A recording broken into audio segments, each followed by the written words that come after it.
आज के दिन 13 ज़िलहिज्जा सन 1338 हिजरी में हमारी एक बुज़ुर्ग शख्सियत हज़रत आयतुल्लाहिल उज़्मा शेख मिर्ज़ा मोहम्मद तक़ी शिराज़ी की रहलत का दिन है।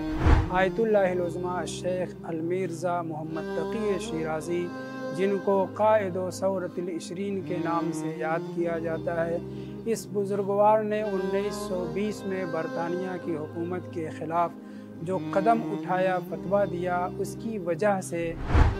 जनाब आयतुल्लाहिल उज़्मा मिर्ज़ा मोहम्मद तक़ी शिराज़ी साहब का यही उनकी रविश थी। आप हमेशा ज़मीन पर निगाह रखते थे, मगर ये कि कोई ख़ास काम हो या बयान करना हो किसी मसले को रुख करके, तब वो ऐसा करते थे।